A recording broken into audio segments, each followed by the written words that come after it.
Scary stories around a campfire thrill everyone, but real terror hits differently when you experience it firsthand. My years as a night guard exposed me to countless horror stories from my colleagues. The events during my shifts at the old factory still send chills down my spine. I never gave supernatural encounters much thought until that fateful night changed everything. My routine security job turned into the most terrifying experience of my life. Something that would make even hardcore skeptics question their beliefs. This isn't another made-up ghost story floating around online. My true story comes backed by security footage, witness accounts, and historical records that finally shed light on the darkness that lurked in that abandoned factory. The graveyard shift at the old factory started at midnight. The massive structure loomed before me as I pulled into the dimly lit parking lot on my first night. Its weathered walls held secrets I wasn't ready to find. Starting a new job at the old factory, the job seemed simple enough. Patrol the premises, watch security cameras, and keep all entry points secure. All the same, I felt unprepared after the brief orientation. My supervisor barely spent a few minutes going through everything in the protocols. The factory dated back to the Victorian era when it served as a workhouse. Workers back then endured grueling 12-hour shifts and lived in boarding houses right on the property. That first night, walking through empty corridors, I could feel the weight of countless stories these walls had witnessed. The warning signs crept up quietly. My first rounds revealed strange temperature changes in certain areas, especially near the basement entrance. These weren't just minor cold spots. They formed perfect 1-meter squares of freezing air. Strange sounds started echoing through the empty halls soon after. Footsteps struck a chord when nobody else was around, along with mysterious knocking sounds. I tried to explain it away as regular building noise, or my mind adjusting to the new sleep schedule. Something didn't feel right, though. Security cameras would turn off and on randomly without any explanation. I couldn't shake off the feeling that someone watched me, especially in certain parts of the building. The unexplained smells worried me most. Distinct scents appeared and vanished without any clear source. These weren't your typical factory smells. They seemed to carry traces of the building's history. A distinct sound of footsteps broke the eerie silence of the factory as they echoed through the corridors. At the time, these sounds seemed like normal building noises, but something about them felt off. The footsteps followed a strange pattern, heavy and measured, like someone in boots walking the hallways. The timing made them even more unsettling. They would start near the basement's water heater between 2 and 4 a.m. These weren't just random creaks or the building settling.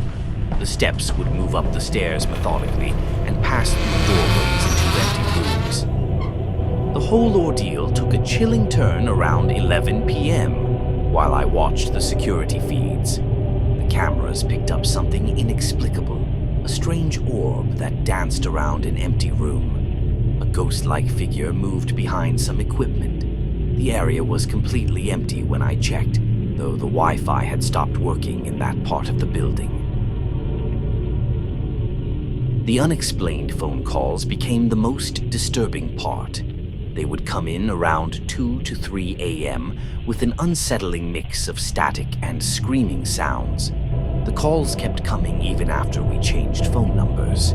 Every attempt to trace these calls hit a dead end. They came from either disconnected lines or people who knew nothing about them. Things got worse when internal calls started coming from non-existent extensions. The call display showed a call from room 313 one night, a space that had become a restroom years ago. Nothing but static filled the line before it went dead. These weren't isolated events.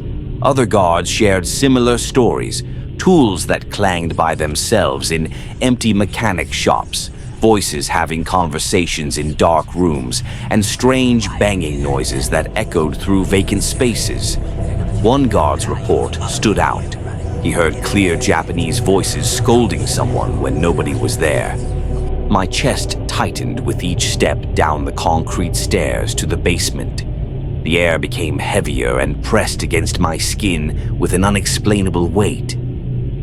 This basement always felt unlike any other part of the building, darker and more oppressive. The night took an eerie turn as I reached the bottom step. Two distinct thumps echoed from somewhere deep inside. My hand gripped the handrail as I prepared to break down the situation. Everything changed in that moment, the stairwell filled with sounds of something rushing up toward me. These footsteps carried an aggressive, purposeful quality that differed from anything during my previous patrols. Pure terror made me forget my training as I scrambled backward away from the stairwell. My panicked breaths turned into visible clouds of condensation as the temperature dropped sharply. The most chilling part came next. Someone seemed to apply a pain compliance grip on my left shoulder. Empty space greeted me as I spun around to defend myself. The invisible grip stayed and grew stronger with each passing second. Strange white noise burst through my radio that had been silent before. Other guards' reluctance to enter the basement made perfect sense now. They would only go down there if absolutely needed. Stories circulated about mop buckets moving by themselves and unseen forces grabbing at them near light switches. Historical records revealed the most disturbing detail. This basement had served as a makeshift morgue during the building's early days. The core team confirmed that such encounters happened regularly, from mysterious sounds to physical contact. The whole ordeal left me with a terrifying realization. Throughout my career as a night guard, I had shared my shifts with entities that chose this moment to reveal themselves. A veteran guard put it best. These spirits aren't necessarily malicious.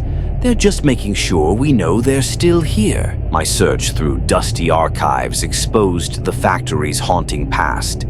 A routine check into odd happenings led to discoveries darker than I could have imagined. A devastating accident in the 1940s killed 5 workers when a chain snapped and drenched them in molten iron. They died slow, painful deaths, yet the factory resumed work almost right away. The site saw countless industrial accidents, from explosions to fires.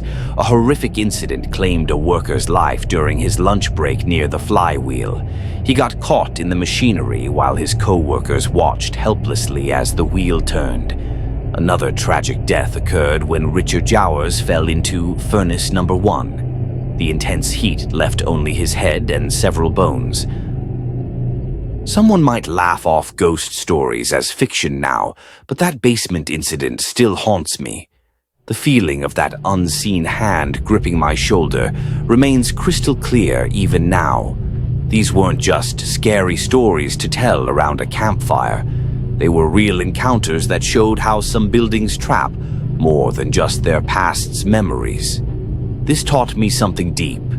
There's a limit to skepticism. The scariest stories are often the ones with proof, historical documents, eyewitness accounts, and security footage to back them up. Real horror doesn't need any extra drama.